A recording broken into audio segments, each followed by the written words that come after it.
యేసయ్య మాట ఎంత మంచి మాట, ఆపదలోనున్న వారిని ఆదరించే మాట. యేసయ్య మాట.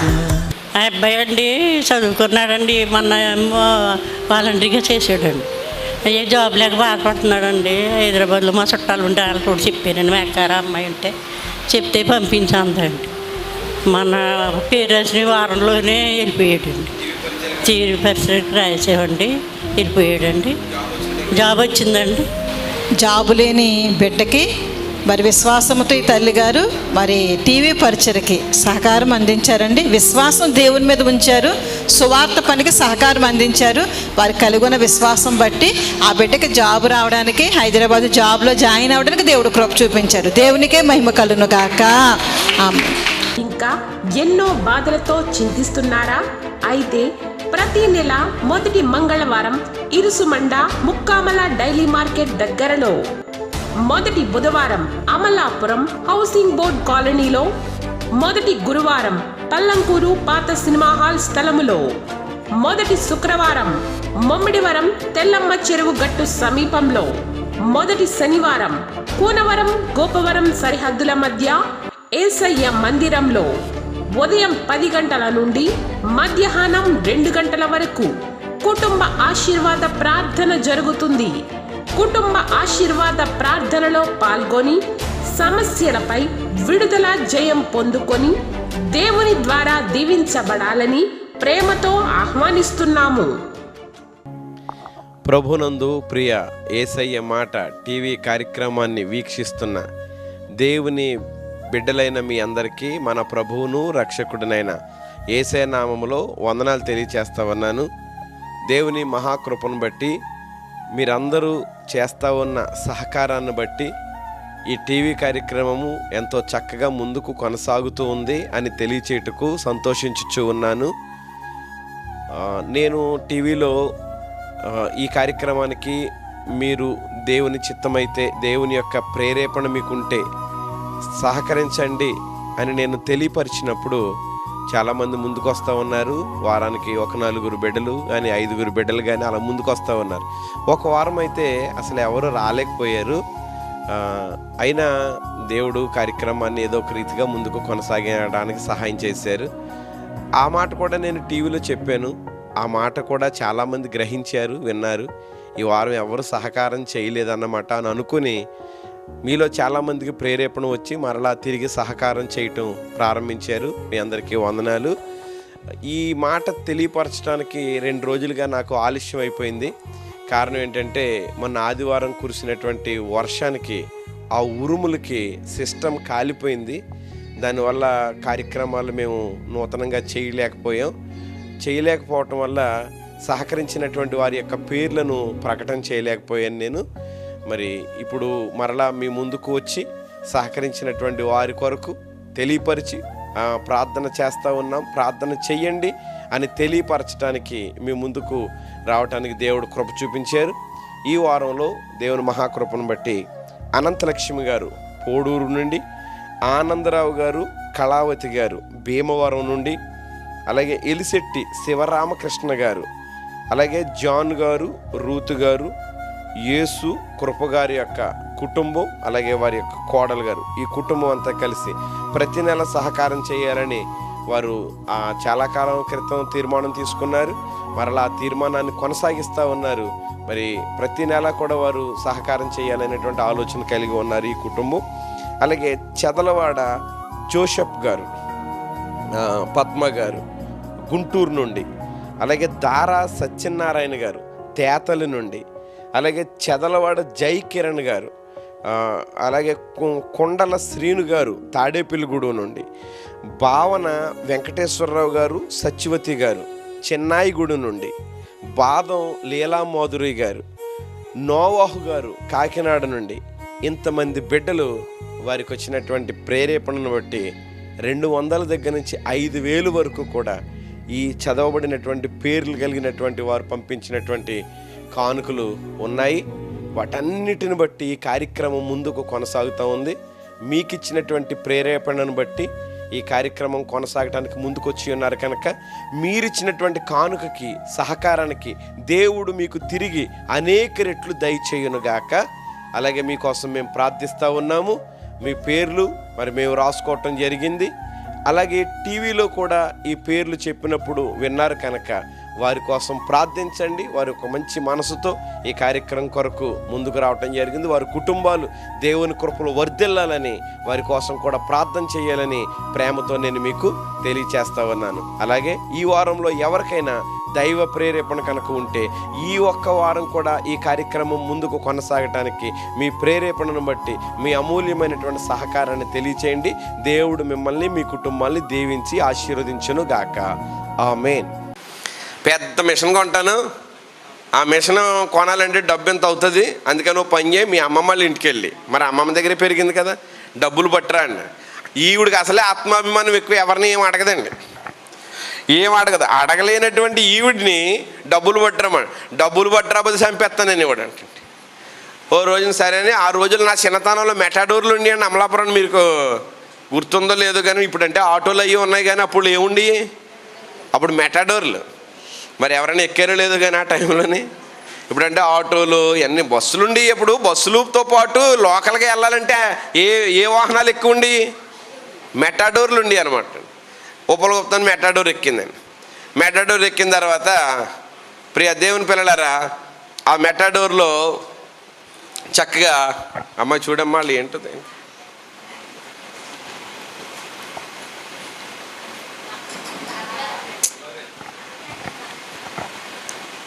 మెటాడోర్ ఎక్కి మెటాడోర్తో మీద ప్రయాణం చేస్తూ, ఏమండి మెటాడోర్లో ప్రయాణం చేస్తూ వస్తూ ఉంటుండగా మా తల్లిగారు అనుకునేవారట, ఆ ఎర్రవంతుని దగ్గర కాలగొట్టు ఉండేది కదంటే, ఒకసారి అలాగే వెలసేల నుంచి కాలగొట్టు నుంచి అలా తీసుకొచ్చేవారు. ఈ మెటాడోర్ కాళ్ళలో పడిపోతే బాగుండు, ఈ మెటాడోర్ కాళ్ళలో పడిపోతే బాగుండు. ఇంకా అంటే వాళ్ళ అమ్మమ్మ దగ్గరికి వెళ్ళి అడిగితే అది నామోషి కింద ఫీల్ అయ్యి, ఎళ్ళక్కర్ లేకుండా బస్సు యాక్సిడెంట్ అయిపోతే బాగుండు, అందులో నేను అంతా చచ్చిపోతే బాగుండు అన్నట్లుగా ఆలోచన చేసి అలాగే అడిగిదంటండి ప్రార్థన చేసుకుని. ఓరు ప్రియులారు అక్కడికి వెళ్ళి అడిగిన తర్వాత అమ్మ అంటే మరి మొత్తం మీద చెప్పేవారు కదా, ఏదో డబ్బులు ఇచ్చారనుకోండి, ఇచ్చిన తర్వాత తెచ్చుకుంటే గ్రైండర్ కొనుక్కుని అలా జీవనం సాగిస్తున్నారు, బాగానే ఉంది. అయితే ఓ రోజున దర్శనం వచ్చిందంట. ఆ దర్శనంలో మెటాడోర్ ఎక్కిందంటే 2 చక్రాలు ఏమో రోడ్డు మీద ఉన్నాయంటే, 2 చక్రాలు ఏమో నీటిలో ఉన్నాయంటండి. నీటిలో ఉంటే ఈవిడ అనుకుంటుంది ఎదర పడిపోద్ది, నీటిలోకి వెళ్ళిపోయినాయి 2 చక్రాలు, పడిపోతాయి అంటే పడిపోవట్లేదంటండి. 2 చక్రాలు నీటి మీద తేలి ఇలా గాల్లో నడుస్తున్నాయంటండి. ఎందుకు ఇలా పడిపోవట్లేదు అనుకుని ఆ వారికెళ్ళి ఇలా చూస్తేనంటే 4 గజేతగాళ్ళు ఆ 2 చక్రాలని ఇందులో పడిపోకుండా మెటాడోర్ని ఇలా పట్టుకుని అంటండి ఈదుకుంటా వచ్చినట్టు దర్శనం వచ్చిందంట. మెలకు వచ్చిందంట, అమ్మ నేను పడిపోనిస్తాను అనుకుంటున్నావా, నిన్ను పడిపోనివ్వనమ్మా, నిన్ను పట్టుకుంటానమ్మా నేను అని దేవుడు మాట్లాడాడు. ఎప్పుడు పట్టుకుంటావు బాబా, నా బతుకు ఎప్పుడు బాగుంటుందో నాయన అనుకుని అలాగే ఏడుస్తూ ఉండేదంటండి. చివరికి దేవుడు పట్టుకున్నాడా లేదా, ఏమండి దేవుడు నిలబెట్టాడా లేదా, ఈ రోజున ఆనందంగా ముందుకు సాగే భాగ్యం ఇచ్చాడా లేదా, ఇచ్చాడు. కనుక నా ప్రియులారా, ఈ తల్లిగారు ఎందుకు మరణించింది అని అంటే, భర్త గారు ఏమన్నా బాగా చూసుకోరా అని అనుకుంటే భర్త చాలా మంచోడు అంటండి. ఎంత మంచోడో తెలుసా, సంపాదించిన సంపాదన అంతా తీసుకొచ్చి సాయంకాలం అయ్యేసరికి ఆవిడ చేతిలో పోసి దాయంటాడంట. పొద్దున్నే పనికి వెళ్ళేటప్పుడు టిఫిన్కి ఏమన్నా కావాలంటే ఓ 20 30 ఇయ్యి అని అడిగి తీసుకుంటాడంటండి.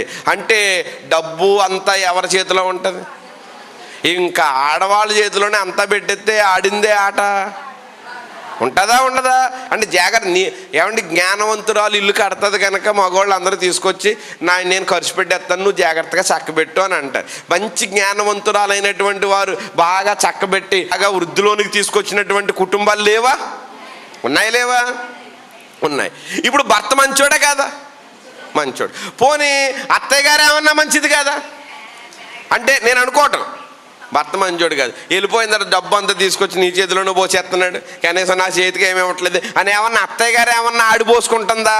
ఏమన్నా అంటే ఆ భర్త మీద అత్తగారు ఇంకా మంచిదంటండి. ఎంత మంచిదంటే వేడివేడి బువ్వ ఉండి వేడివేడి కూర ఉండి ఆయన ఇంకా రాలేదండి అత్తయ్య గారు, ఆయన వచ్చాక కలిసి తింటామంటే, అలా కదే పిల్ల, పొద్దున్న నుంచి ఇల్లు గుమ్మలు తుడుచుకున్నావు, పొద్దున్న నుంచి సామాన్లు కడిగావు, పొద్దున్న నుంచి బట్టలు ఉతుక్కున్నావు, పొద్దున్న నుంచి ఎన్ని పనులు చేసుకున్నావు, నీరసం వస్తుంది నాయమ్మ, వస్తే తర్వాత అది తింటాడులే, ముందు నువ్వు తినేయి అనేది అంటండి. మంచిదే కాదా చెప్పండి అమ్మ? ప్రియ దేవుని పిల్లలు చాలామంది ఏం చేస్తారో తెలుసా? ముందు తినకూడదు, భర్త తినాలి, ఆ తర్వాత ఆ కంచంలో ఉన్నారా లేరా? ఉంటారు కదా. ఆ కంచంలో తింటే ఏమవుతుందంటే మళ్ళీ దానికి ఒకటి పెట్టేవారండి, భర్త ఆయుష్ పెరుగుతుంది అంటండి. భర్త తిన్న కంచంలో ఎవరు తినాలంట? నేను అనుకోవడం నిజమేనా అనుకున్నాను. నిజం ఉంటుందో తెలియదు కానీ నాకు అర్థమైన సత్యం ఏంటంటే, ఇప్పుడు ఇంట్లో మగోళ్ళు భోజనం చేసేటప్పుడు ఆ చేప కూర తెచ్చారనుకోండి, ఒక చేప మైంగ్ ముక్కలు అన్నీ మంచి పెద్ద పెద్ద నడుము ముక్కలు బాగుంటాయి కదేంటండి, అవి ముందు భోజనం చేసిన వాళ్ళకి చెప్పండి వేస్తారు. ఇంకా తలకాయ తోక ఆ పక్కది ఈ పక్కది సింకులు ఈ సింకులు ఉంటాయి కదా, లాస్ట్కి ఉంటాయి కదా. అందుకని ఆయన తిన్న కంచోలంటే ఆయన మెయిన్ తినేస్తాడు. ఈ పక్కన ఉన్నాయి ఆ పక్కన ఉన్నాయి తినేయడానికి ఆయన తిన్న కంచంలో తినాలి అని పెట్టారేమో అనుకున్నాను నేను. మరి నాకు తెలదు అనుకోండి ఏమండి. ఇప్పుడు మరి ఇద్దరు కలిసి కూర్చున్నారు అనుకోండి, ఆవిడికి మెయిన్ ముక్క వేయాలి, ఈవిడికి మెయిన్ ముక్క వేయాలి. అలాగే ఈ రోజుల్లో, అంటే ఈ రోజుల్లో ఉన్నారా లేదని పాతకాలం రోజుల్లో భర్త తిన్న కంచంలో భార్య తినాలి అన్నట్లుగా ఇలాంటి ఆలోచన చేసే రోజుల్లోనండి, అమ్మా వాడు తర్వాత తింటాడమ్మా, నువ్వు ముందు తినేవే, పొద్దున్న నుంచి ఇంటి పని ఎంత చేసుకున్నావే నాయమ్మ, గమ్మును భోంచేసేవే అని చెప్పి చాలా చక్కగా చూస్తూ ఉండేదంటండి అత్తగారు. మరి ఇలాగా ప్రేమించే అత్తగారు, బాగా చూసుకునే భర్త గారు ఇలా ఉంటుండగా ఎందుకు మరణించింది అని ఆలోచన చేస్తే, భర్త గారు పనికి వెళ్ళిపోయిన తర్వాత అంట ఈవిడ చేతిలో ఎంత ఫోన్ ఉండేదంటండి, పెద్ద ఫోన్, శాట్లాగా ఎంత ఫోన్, స్మార్ట్ ఫోన్ అంటారంట దాన్ని, శాట్ ఫోన్ కాదండి, ఏ ఫోను, స్మార్ట్ ఫోన్ అంటారంట. అందులో అన్నీ వస్తూ ఉంటాయంటండి. అన్నిటితో పాటు పేకాట కూడా వచ్చిందంట. ఈవిడి పేకాట ఆడుతూ ఉండేదంటండి. ఎందులోని? సెల్ ఫోన్లో పేకాట ఎక్కడ ఆడేవారండి ఇంతకుముందు? మాకేం తెలుసండి బాబు, మమ్మల్ని అడుగుతున్నారు అంటారేమో మీరు. బిడ్డలారా, పేకాట డొంకల్లో ఆడుతూ ఉండేటువంటి వారండి. ఎవరికే కనబడకుండా పోలీసు వాళ్ళు వస్తే పారిపోవడానికి అనుగుణంగా ఉంటుందని ఆ డొంకల్లో పాములు దూరతాయి చూసారండి. అటువంటి చోట చిన్నగా పరుచుకుని అక్కడ ఆడుతూ ఉండేటువంటి వారండి పేకాట. ఇప్పుడు పేకాట ఎక్కడ ఆడుతున్నారు? డొంకల్లో ఆడలేదండి. ఎక్కడ ఆడుతున్నారు? ఫోన్లో ఆడుతున్నారంటండి. ఈ ఆన్లైన్ పేకాట్లు అంటారంటే ఇట్లని, ఈ ఆన్లైన్ గేమ్లు అంటారంటే ఇట్లని.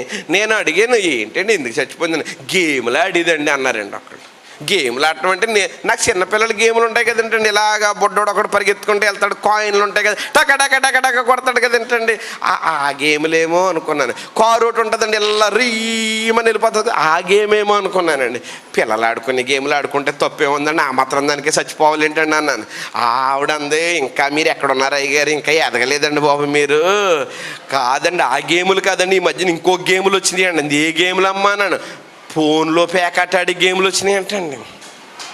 వీళ్ళు ఇంట్లోనే ఉంటారంటండి, వాళ్ళ ఇంట్లోనే ఉంటారంటండి. మార్చాను మొక్క అంటే ఆడు మార్చేస్తాడంటే, ఆడు మార్చానంటే వీళ్ళు మార్చేస్తారంటండి, ఎవరో ఒకళ్ళు కొడతారంటండి, డబ్బులు వస్తాయంటండి. ఈ ఆన్లైన్ గేమ్లు ఆడేటువంటి వాళ్ళు అంటే పెద్ద మోసాలని తేలుతుంది ఈ మధ్యకాలం.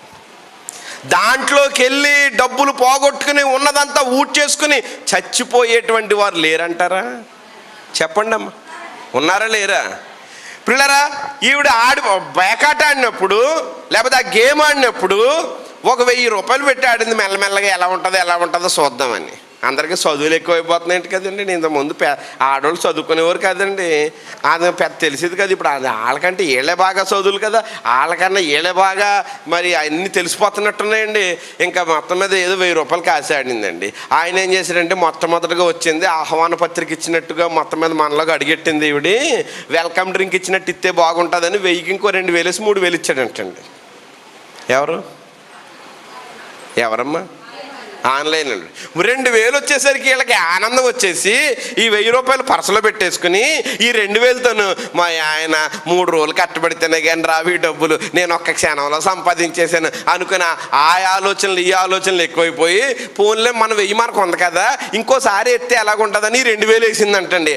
ఆ 2000కి రెండోసారి ఏమండి ఫస్ట్ సారి 2000 వచ్చింది, రెండోసారి గింటేటంటే ఆన్లైన్ గేముడు మళ్ళీ లాగాలి కదంటండి కొంచెం.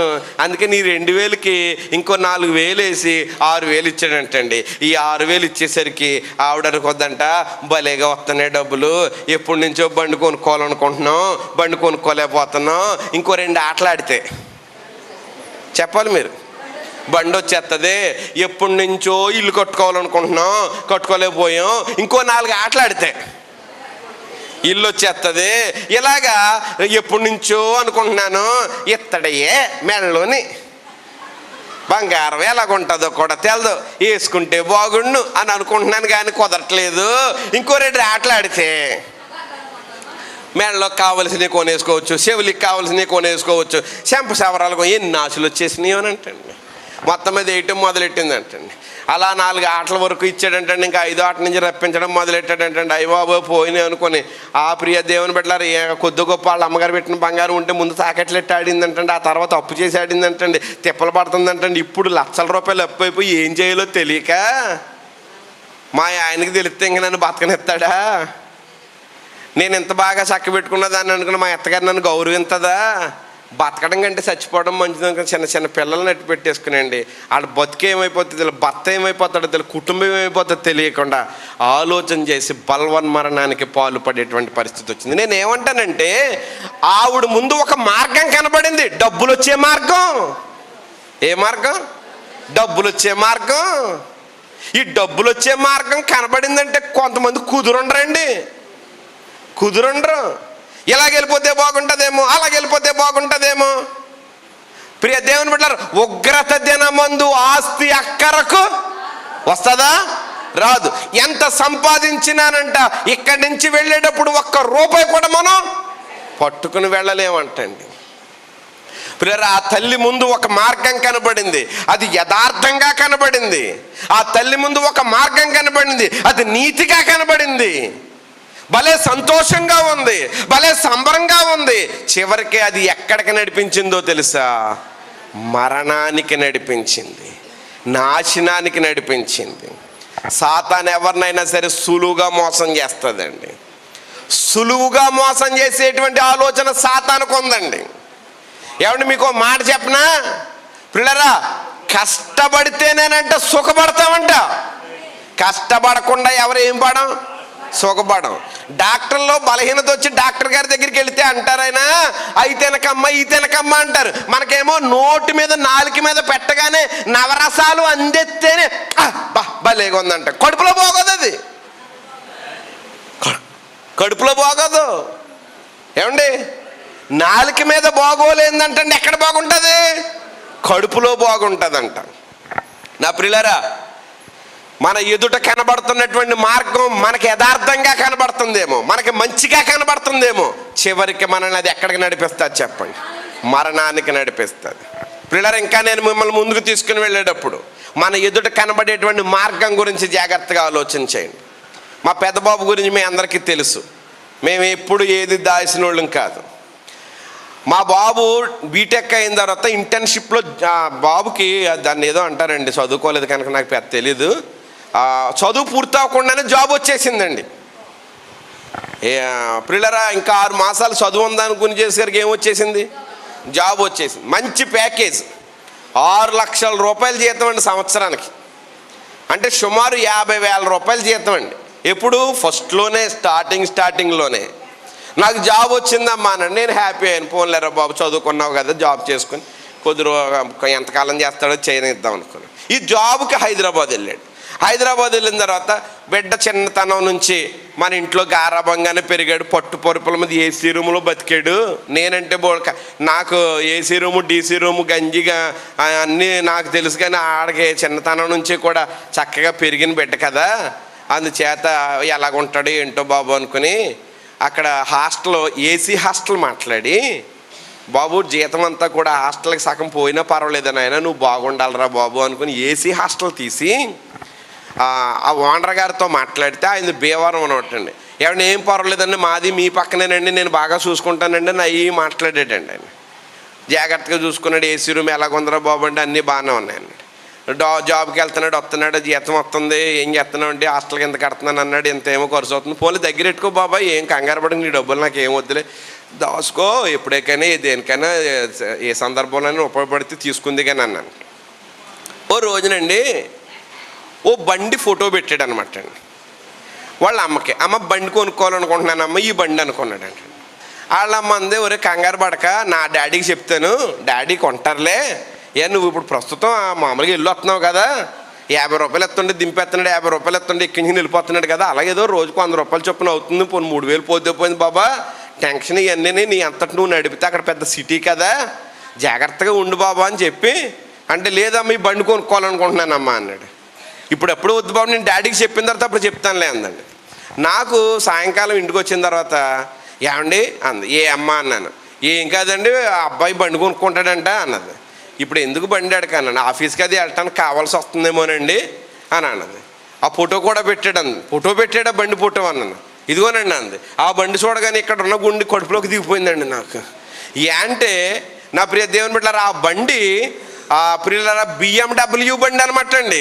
అది మామూలు స్టార్టింగ్ ప్రైజే 3,50,000 పైన ఉంటుంది, 10 లక్షలు 15 లక్షలు చివరికి వెళ్ళేసరికి వస్తుంది అనమాట అండి. అయ్యి బాబు, అంత బండి ఈడికి ఎందుకురా నాయన, ఈడు చూస్తేనేమో గాలి ఎత్తే ఎగిరిపోయేలాగా ఉంటాడు. ఆడేకంగా స్పోర్ట్ బైక్ 3,50,000 రూపాయలు పైన ఉండేటువంటి బైక్ పెట్టాడు అని చెప్పి నాకు ఒక్కసారిగానండి ఏమనుకుంటున్నాడు అమ్మాడు అన్నాడు. ఏమండి అన్నది. ఏ బండి పెట్టాడు అసలని, ఈ బండి కొంటానంటున్నాడు ఏంటి అని చెప్పి, నువ్వు అర్జెంటుగా అడిగి ఫోన్ చేసి బండి వద్దు ఇంకోటి వద్దు మా అనుకుని అలాగా సరిగ్గా సాగమను, లేదంటే ఇమీడియట్గా తీసుకొచ్చేస్తానని చెప్పాను. ఒరే డాడీ, ఆ బండి చూడగానే కోపం పడిపోయి, ఏం బండి రాదు అంది. BMW బండి అమ్మ అన్నాడు. ఎంతరా అంది. 3,50,000 సెకండ్ హ్యాండ్ ఎంత? సెకండ్ హ్యాండే 3,50,000 అంటే ఫస్ట్ హ్యాండ్ ఎంత ఉంటుంది? ఒరే అందుకేనే రా నిప్పులు తొక్కుని కోతులాగా ఎగిరేసాడు. ఒరే బాబా, యాసలు ఇకరా, కంగారు పడకరా అని అంటే, కొంటానులే అమ్మ తర్వాత అని ఫోన్ పెట్టేసాడు అంటే. పిల్లల్ని ఏదన్నా వద్దంటే కనుక వాళ్ళకి ఎంత కోపాలు వచ్చేస్తాయండి. ఆ తర్వాత 2 రోజుల తర్వాత మళ్ళీ ఫోన్ చేసి మళ్ళీ మాట్లాడతా ఓ రోజున కారు పెట్టాడండి. కారు, అమ్మ ఈ కారు ఎలాగుందమ్మా అన్నాడండి. ఎందుకురా అంటే, కారు కొనుక్కుంటే బాగుంటుంది అనిపిస్తుందమ్మా అన్నాడంట. ఒరే మొన్న బండి కోసమే నా డాడీ అంతలాగా ఇదైపోయి కారు చూపిస్తే ఎలాగుంటాడు ఏంటారంటే, కాదమ్మా బండి అయితే వర్షం వచ్చేస్తుంది, ఎండకాసేస్తుంది, అన్నీ వచ్చేస్తుంది, కారు అయితే చక్కగా రావచ్చు కదా, కారు కొంటానమ్మా అన్నాడు అంటాడు. పోనీ కొనుక్కుంది కానీ లేరా బాబా, అన్నీ కొనుక్కుంది కానీ కంగారు పడకరా అని చెప్పి ఆ ఫోటో మళ్ళీ నాకు చూపించిందండి. మన బండి చూపించినప్పుడు గుండెకాయ ఒకటి కడుపులోకి వెళ్ళిందండి. ఈసారి గుండెకాయ లివర్లో అన్నీ కూడా దాని తానం తప్పేసండి, లోపల డ్యాన్స్ కట్టేస్తానండి ఒకదానికి ఒకటి అన్నీ. ఇదేంట్రా బా అదేమండి అలాగ అయిపోయారండి అందండి. కానీ చెప్పి ఇలా కుదిపిద్దండి మనిషిని. ఏమండి ఇక్కడే ఉన్నారా అంది. ఏమండి అలాగే ఏదో ఆలోచిస్తున్నారు ఏంటండి అంది. అమ్మాడు పెట్టినటువంటి కారు కనీసం 50 లక్షల పైన ఉంటుందమ్మా, 1 కోటి రూపాయల దగ్గర ఆగుద్దమ్మా అది. ఆ కారు మనకెందుకమ్మా, దాన్ని డోర్ తీయడానికి కూడా సరిపోమ్మా మనం. ఇటువంటి అన్ని ఆలోచనలు వస్తున్నాయి ఏంటే బాబు అన్నానండి నేను. అయ్యి బాబు నాకేం తెలుసండి, అది బెంచ్ కారు అండి, అది ఆ బెంచ్ కారుని పెట్టాడండి ఫోటో వీడు. నా ప్రియ దేవుని పిల్లలారు, అయితే ఆ కారు చూసి మీరేం కంగారు పడకండి, మీరు అసలు ఏం మాట్లాడకండి, నేను చెప్తానులేండి అడికి అని. గమ్మును ఫోన్ చేయవో బాబు, కొంప తీసుకొని కొనేస్తాడేమో అని అనుకున్నాను. ఒరే ఇంకా కాదురా కంగారు పడకరా అని అందండి. మళ్ళీ కొద్ది రోజులు పోయిన తర్వాత అండి ఓ పెద్ద బిల్డింగ్ ఫోటో తీసి పెట్టాడండి. ఎక్కడ? హైదరాబాద్ పెద్ద బిల్డింగ్ ఒకటి ఫోటో తీసి, అమ్మ ఈ బిల్డింగ్ ఎలాగ ఉందమ్మా అన్నాడంట. ఇందులో ఫ్లాట్ కొంటున్నానమ్మా అన్నాడంటండి. మామూలుగానే అందులో ఫ్లాట్ కొనాలంటే 1,50,00,000 ఉంటుందండి. 1,50,00,000 పైన ఫ్లాట్ ఉంటుందండి అది. నేను ఒరే బాబా మొన్నేమో కారు బండి అన్నావు, ఉన్న గుండు ఊడిపోయింది ఆయనకి, కారు అన్నావు మొత్తం మీద మనిషి చాలాసేపు కదిపితే కానీ కదలలేదురా, ఇదేంట్రా బాబు ఈ ఇల్లు అంటున్నావు ఏంటంటే, డాడీకి కానీ చూపించకమ్మా అన్నాడంటే. ప్రియ సహోదరి ఈ ఆశలన్నీ కూడా ఎక్కడున్నాయంటే అక్కడ ఉన్నాయండి. అయితే ప్రియ దేవుని పిల్లలారా, వీడి ఆలోచనలు ఏంటో తెలుసండి. ఓ ఫ్లాట్ కొనేయాలి, ఓ బండి కొనేయాలి, ఆ బండి అక్కడ ఎట్టాలి, కారు కొనేయాలి, చుట్టూరు పెద్ద మొక్కలు పెంచాలి, కాలు మీద కాలు వేసుకోవాలి, ఒక కుక్కను పెంచుకోవాలి. ఆ కారు వేసుకుని వచ్చి మన ఇంటి ముందు ఆగి కిక్కి కిక్కి అని కొడితే కారు ఎవరిదో వచ్చింది, ఎవరైనా పేదం చేయించుకోవడానికి కానీ వచ్చారేమో అనుకుని నేను గబగబా వచ్చేసి ఇలా చూశాను అనుకోండి, హాయ్ డాడీ అని దిగి ఈ కారు మందే డాడీ, ఎక్కండి డాడీ అని ఎక్కించుకుని వెళ్దామని ఆడ ఆలోచన ఏదో ఉన్నట్టుందండి. ప్రియ దేవుని బిడ్డలారా, ఇలాంటి ఆలోచనలు ఇలాంటి ఆశలతో ఉన్నటువంటి వాడు ఒక రోజున వాళ్ళ అమ్మకి పెట్టిన మెసేజ్ ఏంటంటే, అమ్మా నన్ను క్షమించు, మీలాంటి మంచి వాళ్ళ కడుపున చెడబుట్టాను అన్నాడండి. మా పాస్టరమ్మ గారు ఫోను చూడటం తక్కువ. ఎప్పుడైనా ఇంటి దగ్గరికి వెళ్ళాక ఏమండి ఆమె రెస్ట్ తీసుకునే టైం అయిపోయిన తర్వాత ఫోన్ కాల్స్ ఏమైనా వచ్చినాయేమని చూసి ఒక 5-10 నిమిషాలు లేదో పావుగంట ఏదైనా చూడాలనుకున్నది ఏమైనా చూసేసుకుని తర్వాత కట్టేసుకుని ప్రార్థన చేసుకుంటుందండి. సరిగ్గా ఆ టైంలో ఫోన్ ఉందని టిక్మని మెసేజ్ వచ్చిందండి. స్వరూప్ మెసేజ్ పెట్టాడంటని చెప్పి ఓపెన్ చేసి చూస్తే, అమ్మ నన్ను క్షమించు, మీలాంటి మంచి వాళ్ళ కడుపున చెడబుట్టానమ్మా, నేను మీ ఎదుటకు వచ్చి నిలవబడి మీ కొడుకుని అనిపించుకోవటానికి నేను సరిపోనమ్మా, నన్ను క్షమించని మాట అందులో ఉందండి. వెంటనే ఏమైంది బాబు అనుకుని మా పాస్టరమ్మ గారు ఫోన్ తీసుకుని ఒక 15 సార్లు చేస్తే చెయ్యిగా లిఫ్ట్ చేసాడండి. బాబాయ్ ఏంట్రా మెసేజ్ పెట్టావు అని అంటే, ఇక వాళ్ళ అమ్మ అడగగానేనండి, ఏనాడు కూడా అబద్ధం చెప్పరండి వాళ్ళ అమ్మకాళ్ళు, నాకేమో నిజం చెప్పరండి. వాళ్ళ అమ్మకి ఎప్పుడు కూడా అబద్ధం చెప్పరు. అమ్మ నేను తప్పుడు మార్గంలో వెళ్ళానమ్మా, ఆ మార్గంలో వెళ్ళటం వల్ల ఈరోజు అంతా నష్టపోయానమ్మా, చాలా తిప్పలు పడే పరిస్థితి వచ్చిందమ్మా అని చెప్పి వాడు ఒక్కొక్కటి చెప్తూ నన్ను హాస్టల్ నుంచి బయటికి గెంటేశారమ్మా. ఎందుకు గెంటేశారా? ఫీజు కట్టలేదని. మరి ఇప్పుడు ఏం చేస్తున్నావు? ఉద్యోగంలోని తీసేశారమ్మా. ప్లాట్ఫామ్ మీద పడుకున్నాడంటండి. బిడ్డలారా, టిఫిన్ తినటానికి 20 రూపాయలు కూడా ఉండే కాదంటండి. వాళ్ళ తమ్ముడు అప్పటికే ఇంటర్న్షిప్లో జాబ్ చేస్తున్నాడు, ఆడికి ఒక 15,000-20,000 వస్తుంది ఆడికి. ఆ డబ్బులు అవి అడిగేవాడిని కాదు, ఆ దగ్గర పెట్టుకునేవాడు, ఖర్చు పెట్టుకునేవాడు. ఏమండి ఎవరే తమ్ముడా ఒక 20 రూపాయలు కొట్టరానివాడు అంటండి.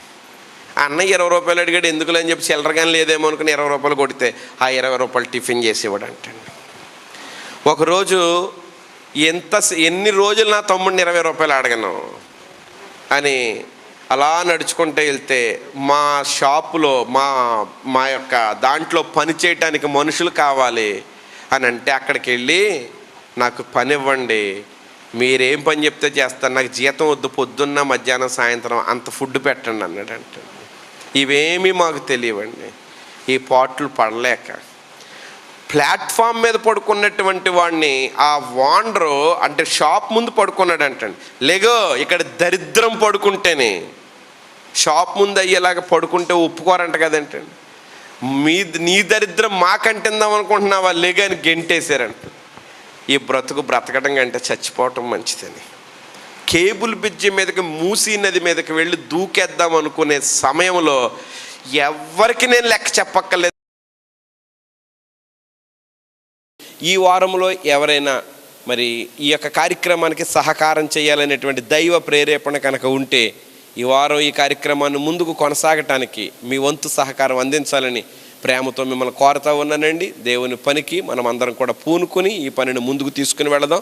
సువార్త పనిలో మనం అందరం కూడా పాలిభాగస్తులు అవుదాం. దేవుడు మిమ్మల్ని మీ కుటుంబాల్ని మెండుగా దీవించి ఆశీర్వదించును గాక.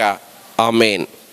ఆత్మతో సత్యముతో దేవునిని ఆరాధించాలనుకునే వారికి ప్రతి ఆదివారం ఉదయం 7 గంటల నుండి 9:30 వరకు ఇరుసుమండ ముక్కామల డైలీ మార్కెట్ దగ్గరలో, ప్రతి ఆదివారం ఉదయం 7 గంటల నుండి 9:30 వరకు కూనవరం గోపవరం సరిహద్దుల మధ్య యేసయ్య మందిరంలో, ప్రతి ఆదివారం ఉదయం 10 గంటల నుండి 12:30 వరకు అమలాపురం ఎర్ర వంతెన దగ్గర హౌసింగ్ బోర్డ్ కాలనీలో, ప్రతి ఆదివారం ఉదయం 10 గంటల నుండి 12:30 వరకు మమ్మిడివరం తెల్లమ్మ చెరువుగట్టు సమీపంలో, ప్రతి ఆదివారం ఉదయం 9 గంటల నుండి 11 గంటల వరకు పల్లంకూరు పాత సినిమా హాల్ స్థలములో ప్రతి ఆదివారం మధ్యాహ్నం 2 గంటల నుండి 4 గంటల వరకు పేరూరుపేట గ్రామంలో ఆరాధన జరుగుతుంది.